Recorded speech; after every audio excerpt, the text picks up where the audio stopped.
This is on a white background, so this shouldn't be that bad.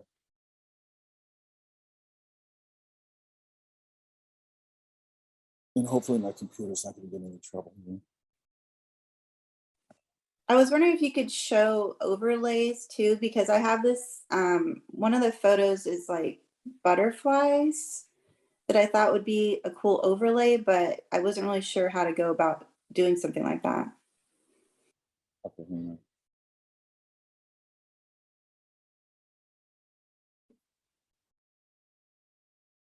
Come on. God, my computer's slow lately. What's going on?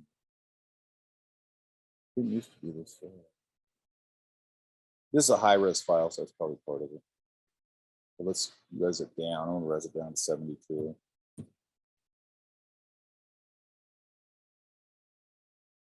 then I want to paste it. So I just did a quick object selection thing.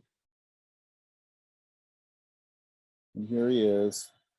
Now, he's in 72, so you can see it's a huge image for that, because this started as a 300 DPI image. I'm going to take this guy. You don't have to hold shift anymore to constrain. If you hold option, it will constrain from the center. And I'm going to put this guy. Is that on a Mac that you hold option? Yeah, it would be alt and a, whatever you call it, on a Windows. So just from here on out, command on Windows or whatever it is, Apple key on Mac, command, whatever you want to call it, is control, and option is alt. It's the same thing. Yeah, I use a Mac, so sometimes it seems what's more popular for people who are designers typically, because I thought it was a Mac, but then it is. Okay. I hear a lot about Windows, and I'm like, I didn't think that was a more popular option. Well, you hear a lot about Windows from people who just grew up with Windows. Does that make sense? Yeah. So then they go, and by the way, Windows has gotten much better than it used to be. And there's also some things that some people like better creatively. I think a lot of 3D people like Windows more, I think. You'd have to ask Frank about that. But for the most part, with for me, I don't want to be on a Windows machine. I'm getting better with it. Has gotten better. Okay. Yeah, I have both. I still prefer Mac, because Windows is much less intuitive. That's my main problem with it. Okay. Okay, so let's take this. And I just drag that in, which means it's probably going to turn into a smart object, which I don't want. I would probably not use this image. It's probably not big. I'm not sure. Maybe this is big enough. I'm gonna sort of screw with it here a little bit. And I'm going to put this. See, it's got the smart object because I dragged it in. So I'm going to right click the bar and go rasterize layer. And now I'm going to drag it behind this guy. Okay. So right now I'm just compositing. Then I'm going, okay, I need something in the foreground. So I'm going to try this. And I'm going to go again. I'm going to go in with my object selection tool. I probably wouldn't do it this way. I'd probably do this with the pen tool. Oops.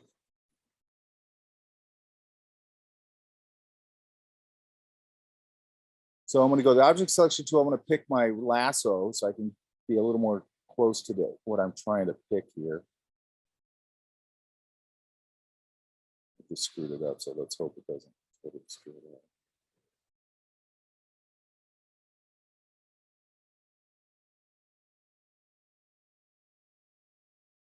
I don't think this is a high-res photo, so it shouldn't take that long. In a while. Okay, so look what it did. It selected this out here. Yeah, okay. So I'm going to go to my, as soon as it stops thinking, I'm going to go to my quick mask right here. And there's what it missed. So I'm going to go to my eraser, just erase that out, make a better selection.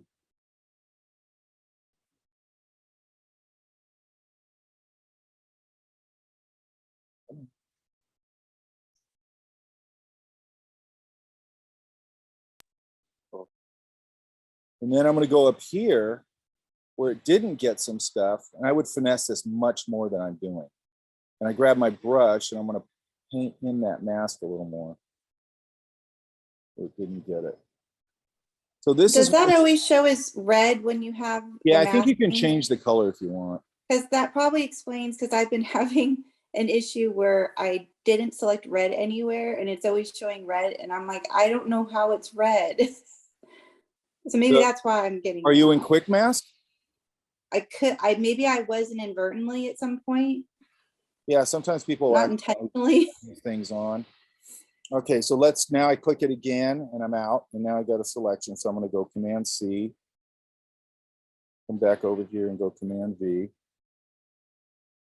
So now I've got something here in the foreground that he can stand on, or ground, right? That makes sense?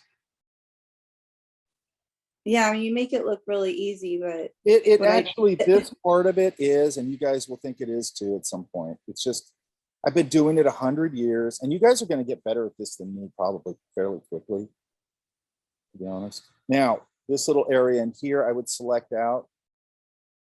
I'm going to cheat, which I don't normally ever do, but for the sake of speed, I'm just going to try and get this little white there, that little white area. I would never use the magic wand tool for that. And if I go close on it, I'll bet you can see it. Yeah, it's real ratty. Now, if you notice here, around his, look, there's fringe. Do you guys see that? Yeah. I don't like that. So I'm going to go, there's a couple ways I can do this. Let's try this. Hopefully this doesn't crash on me.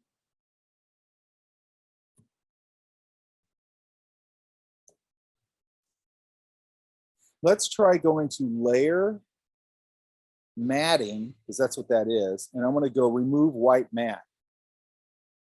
Oh.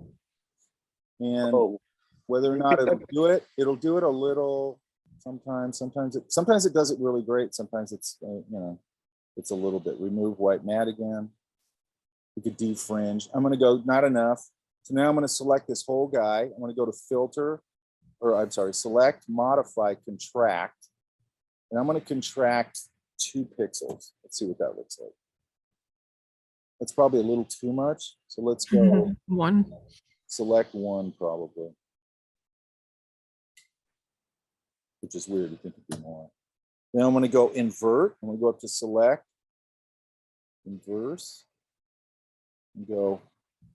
And it got rid of quite a bit of that without you really noticing it that much. See that? Nice. As long as I don't eat into anything and make it look weird. Ingrid. Yeah, you know. No weird, Ingrid. No beard. No weird. Oh. I dare you. Okay, look.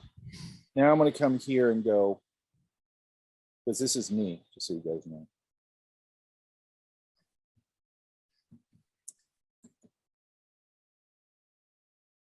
Maybe I like that typeface. I don't know. Let's see.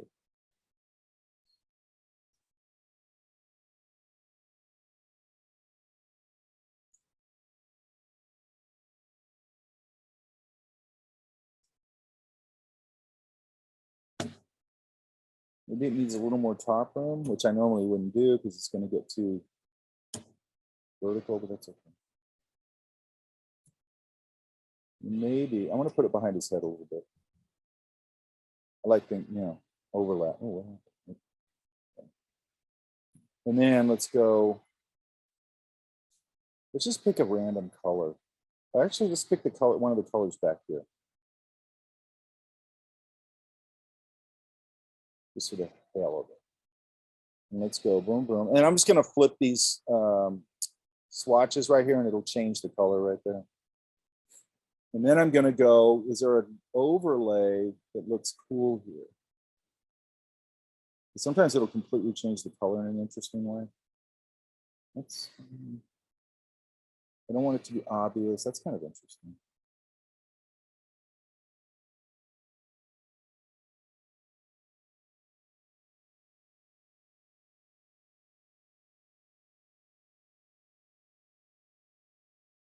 I definitely like the warmer. Maybe there for now. Now, another thing I could do, look, I can command click my thumbnail like we talked about.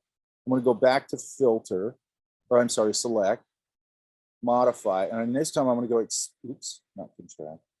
This time I'm going to go to expand. And I'm going to go, yeah, let's just do one. Not enough. So let's go select, modify, expand, and let's go 5. And now I'm going to make a new layer. And here's something I don't think we've done yet. Edit, stroke, 2 pixels. This is the color. You know, give it a little bit of color, right? Might be a little thick. Maybe I'll just knock that down a little bit so it's not so prominent. That's good. Just get a little stylistic thing on there. And then I'm going to go, maybe I would put a layer mask on him. Let's do that. I'm not going to put a layer mask on him yet because I'm afraid there's other things I want to do right here, but I would do this with a layer mask. Actually, he's a little bit backlit, so I'm going to take this, make a copy, select it. I'm going to go to gray, fill it. I'm going to put this behind him. Go up to edit. Our transform tools. This time I'm just going to go to distort. I'm just going to pull this down. Pull it back a little bit. Give him a little bit of a fast shadow here. Go to multiply. Probably soften that a little bit. Go to filter, blur, Gaussian blur. That's probably good enough. I want it too blurry. And then I'm going to get rid of some of that. So we'll see that in a minute. And then with him, I'm going to use him as a selection again. Command click the thumbnail. Put another layer over it. I'm going to grab this color here, back here. And I'm going to just try something.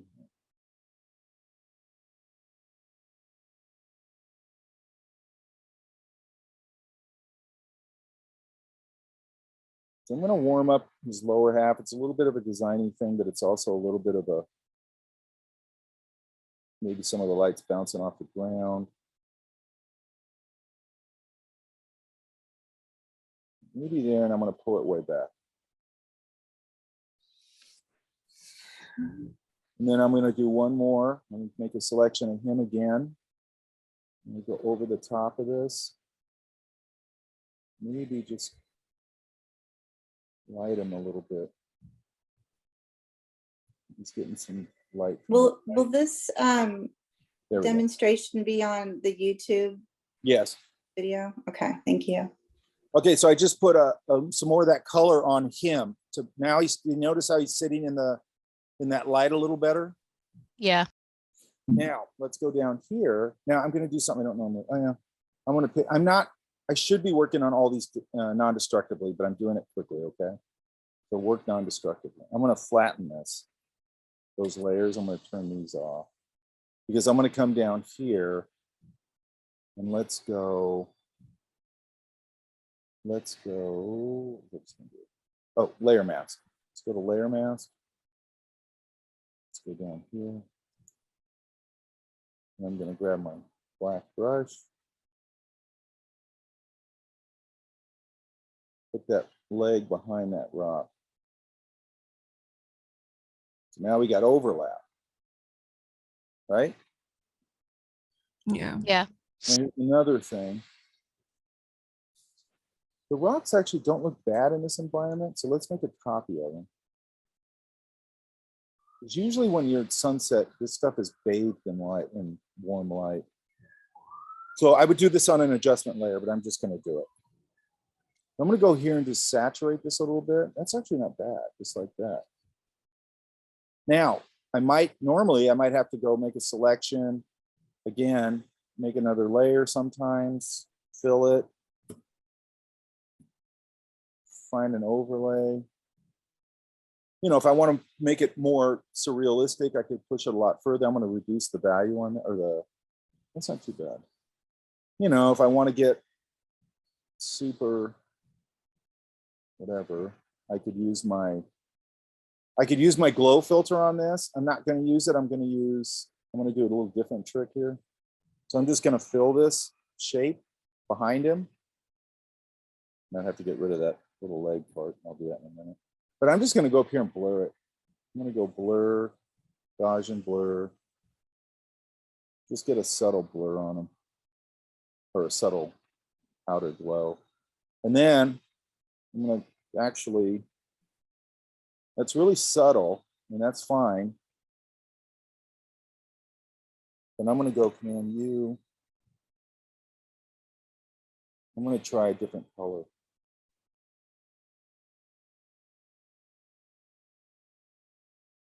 Like, I definitely want to keep it warm.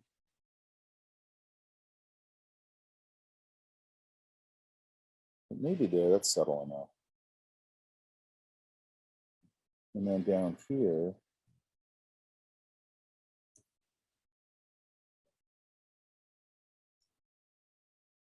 I would do this less ham-fistedly again. And now we've sort of started to put this all together. Does that make sense? Yeah. Yeah.